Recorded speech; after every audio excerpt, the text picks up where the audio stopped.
ఎండాకాలం గట్టిగానే వచ్చేసింది. ఇక టెంపరేచర్స్ కూడా పీక్కి వెళ్ళిపోతున్నాయి.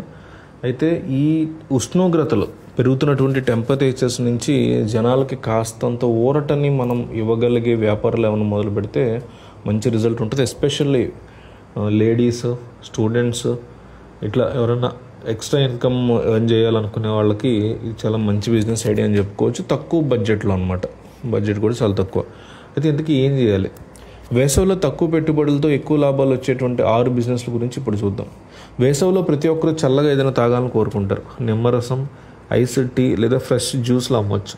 ఒక చిన్న టేబుల్, కూలరు, బేసిక్ ఇంగ్రీడియంట్స్ అంటే నిమ్మకాయలు, చక్కెర, పుదీనా, ఈకో ఫ్రెండ్లీ కప్పులు ఉంటే చాలు.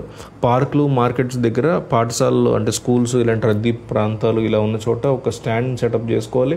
మీకు చేయడం ఇబ్బంది, నామోషి అయితే ఏ రకమైన పని చేసినా నామోషి పడాల్సిన అవసరం లేదు. కానీ అలాంటి స్టిగ్మా మన సొసైటీలో ఉంది కాబట్టి ఎవరన్నా మీరు అపాయింట్ చేసుకునైనా దీన్ని మనం స్టార్ట్ చేసుకోవచ్చు.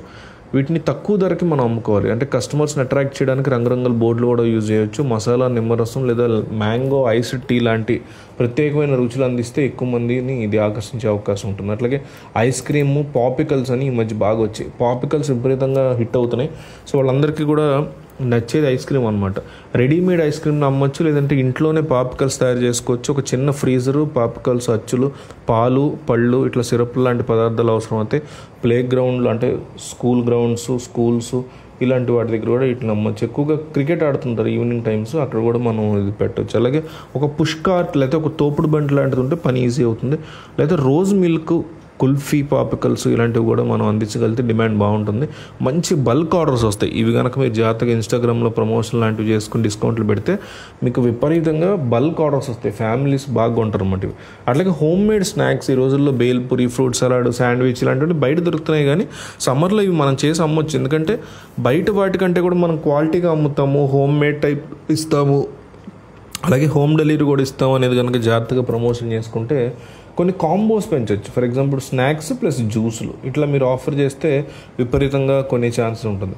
అట్లాగే కొంతమంది తల్లిదండ్రులు సమ్మర్లో పిల్లలందరూ రోజు ఖాళీగా ఉండకుండా సమ్మర్ క్యాంపులు జాయిన్ చేస్తుంటారు. ఏవైనా యాక్టివిటీస్లో పాల్గొనేలా ప్లాన్ చేస్తుంటారు. సమ్మర్ క్యాంప్ ఏర్పాటు చేయడానికి ఒక సేఫ్ ఎన్వైర్న్మెంట్ ఉండేటువంటి ఒక గార్డెన్లో అయితే కమ్యూనిటీ హాల్ తీసుకుంటే సరిపోతుంది. క్రాఫ్ట్ సప్లైస్, గేమ్స్ ఉంటే చాలు. ఆర్ట్, స్టోరీ టెల్లింగ్ ఇలాంటి క్రీడలు యాక్టివిటీని ప్లాన్ చేసుకోవచ్చు. అంటే స్కూల్స్కి దగ్గరికి వెళ్ళి మన ఇన్ఫర్మేషన్ తెచ్చుకొని పిల్లల పేరెంట్స్కి ఇన్ఫార్మ్ చేసేలా ప్లాన్ చేసుకుంటే బాగుంటుంది. అలాగే ఎక్కువగా ఎండల్లో మనకి ఇండోర్ ప్లాంట్స్ని పెంచుతూ ఉంటారు. సో మనం కూడా మంచి మూలికలు ఉండేవి, కుండీలు, మట్టి, గార్డెనింగ్ టూల్స్ ఇవన్నీ కూడా అమ్మడం ప్రారంభిస్తే మంచి బిజినెస్ రన్ చేసుకోవచ్చు.